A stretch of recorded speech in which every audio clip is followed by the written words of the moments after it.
Yo, big up everyone. This is Future Shot with the first channel broadcast on my channel. And it's after Villareal 2, Arsenal 1. We are a baffling team to watch. I mean, we played better and we played our best stuff, really, our slickest stuff, when we were down to 10 men and Martinelli came on. You kind of have to chuckle because Unai Emery brings on Coquelin on like 46, 47 minutes, whatever it was. And then suddenly, a few minutes later, the game has changed. So that's a good one, Emery. Thank you for that one. But I think Pepe's penalty was our only shot on goal. And that's pretty horrific. That said, Villarreal themselves, apart from big up Bernd Leno, by the way, we've all, myself included, been fucking critical of this guy over the past few weeks. But he came through today with that save for Moreno, usually clinical Moreno, who's the third top scorer in Spain, only behind Messi and Benzema. A clinical finisher, 26 and 38. And Leno comes up with the save. It wasn't a great shot, but it was there to be saved. It was hit with power. And by that point, it would have been 3-0, and everything would have been a lot different. So big up Bernd Leno for that. Justified his start when some people were saying that Ryan should have started. But yeah, very worrying that our only shot on goal was a penalty.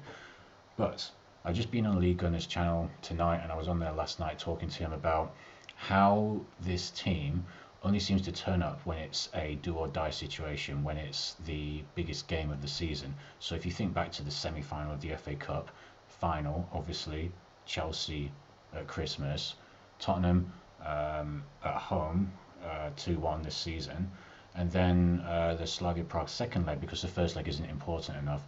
To this team inherently, they need a game that is like, they need a game that is everything is riding on that game for them to perform. Obviously for us as Arsenal fans, those kind of top level performances should be the standard. They should be like whenever you put on that shirt, you turn up and you put in like a top class, world class performance.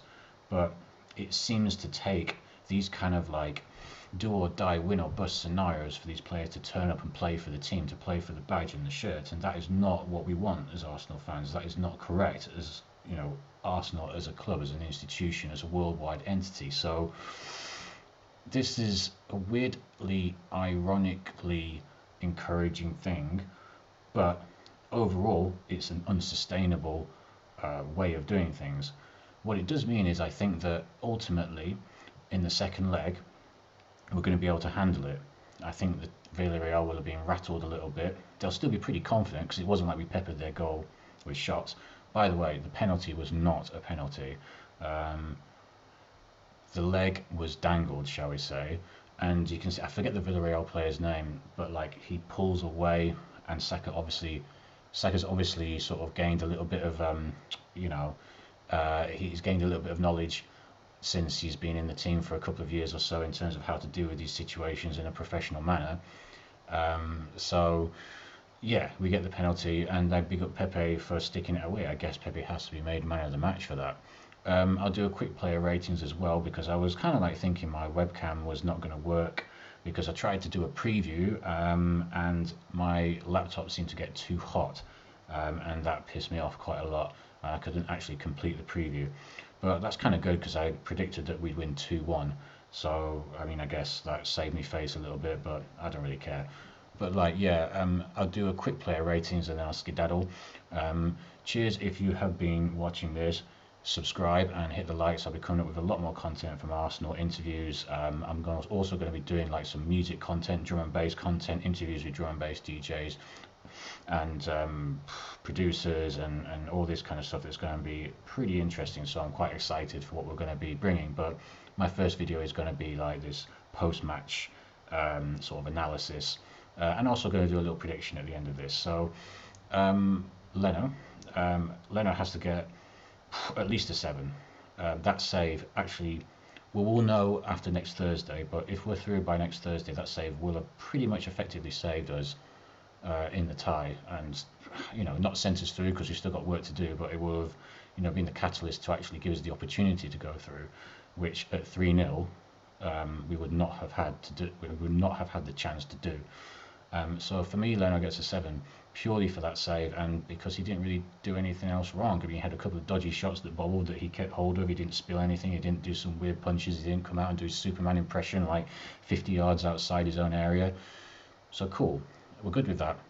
Chambers, not that great. I mean, look, he didn't really have that much to do. Chukwueze was on the other side trying to terrorise Xhaka, but even that didn't really work out. So, Chambers gets a standard 5. Mari and Holding probably get, a 5 each. They weren't particularly great, but they weren't particularly bad either.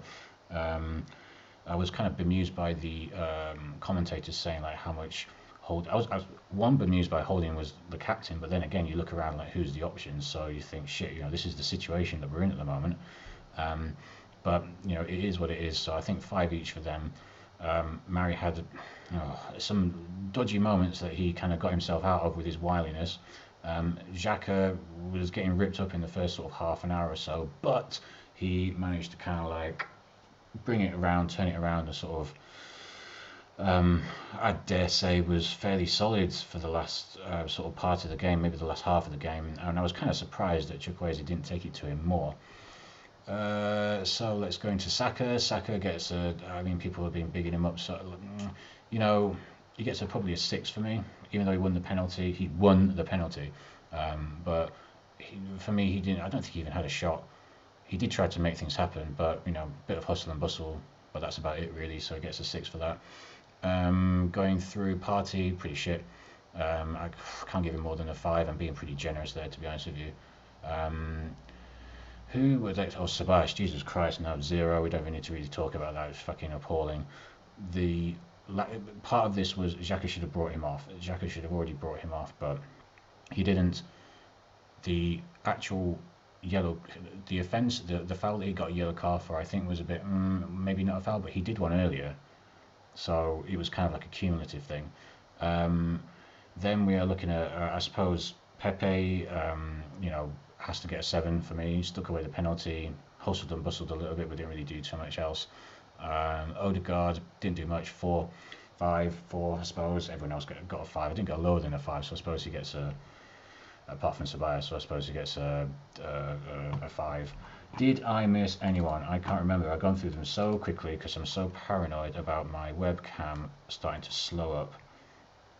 Did I miss anybody? I don't know. I'm just looking at the lineup. I've just seen the Man United score as well, so that's horrendous. No, that was everyone. So, yeah, substitutes, Martinelli was, brought some energy to the game. I think that, like I said before, we actually looked better at 10 men with him on, so he gets a good 6. Willian, Aubameyang, and Nenny just get 5s because they didn't really do anything. Next week, I am cautiously optimistic because we have proved our pattern is that we turn up, like I said before, for the games that are the biggest games of the season. Everything rides on this game, and for some reason, these players who 90% of the time let us down, they play in a completely un-Arsenal way and piss us off in ways that we can't even fucking articulate. Suddenly they turn up. Slavia Prague smashed them 3-0 in the first 20 minutes like we were playing Man City back in like 2000 and bloody 1 or like 2002 when we used to routinely go to Main Road and be 3-0, 4-0 up in 20 minutes. Henry bagging a couple of goals, I think Parler as well. So yeah, I'm not expecting us to go 3-0 up against Villareal by 20 minutes, half an hour, but it wouldn't surprise me because that's the kind of thing that this team does. There needs to be a situation where everything rides on the game for the team to suddenly rouse in themselves the kind of like the balls that are required to see us through, and that should be every game. That should be. I know you can kind of like think about it as a sort of bias thing that like I'm an Arsenal fan for like, I can do my maths here, 28 years. That's scary. Yeah, 28 years. Fuck. 1993. I only did it because I was trying to piss off I was a bright little kid who wasn't into football, well, was getting into football, but I wasn't previously into football. So in 1993, Arsenal beat both Sheffield Wednesday in both Coca-Cola Cup and FA Cup final. My cousins at the time, not at the time, they're still my cousins, don't know why I said it like that, but at the time, my cousins, that's a better phraseology and sort of like, um, ordering of words. I'll stop the video soon. That's about ordering of words. They were really, really pissed off with Arsenal. They were both Sheffield Wednesday, big Sheffield Wednesday fans, still are. Big ups to Lee and Darren. And I was a bright little kid and sort of said I supported Arsenal just to piss them off. And then it kind of stuck as I got more into the game. So, it's been a long, long time. And, having been through the Wenger good times and also the Wenger bad times, you never really. When Wenger left, there was obviously a lot of adulation and like triumph and feelings of like relief, and that we were going to head into a new chapter. Little did we know that the new chapter was going to be us being in 10th and 11th and whatever the hell we're going to finish, because let's frankly say, who gives a fuck about the league? We've got a game against Newcastle on Sunday. I don't know, I think we're going to draw 1-1 because I don't think anyone gives a fuck at the club about that game. But I think they do give a fuck about the game on Thursday, and I think we have the quality, weirdly, because there hasn't been much evidence of this so far this season. I think we've got the quality to see it through. So my prediction for Thursday, God help me, is 3-1. So I expect us to have a much more improved front line. I expect Arteta not to. Why would anybody conduct this experiment of the false nine with Odegaard, Pepe to the left and whatnot now in this game? Why not conduct it with in the Everton or Fulham game at home, for example? I don't really understand that. This is a Europa League semi-final. Why would you experiment now? For this reason, this is just one of many reasons why Arteta has to go. For me, Conte is the perfect fit. Also, for me, Conte ain't coming anywhere near us. But that's a shame. I don't know who would really come near us. I think we should flex some muscle. Jesus God, flex some muscle. Bit too much of that. I'll wrap this up soon. But I think we should flex some muscle and get in Ancelotti from Everton, because Arsenal should be a bigger draw than Everton. We should have the power to bring somebody like that into us.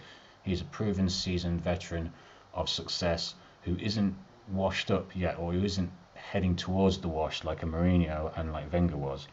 So that's what I think we should do. I think we're going to win 3-1. I think we're going to get through to the final.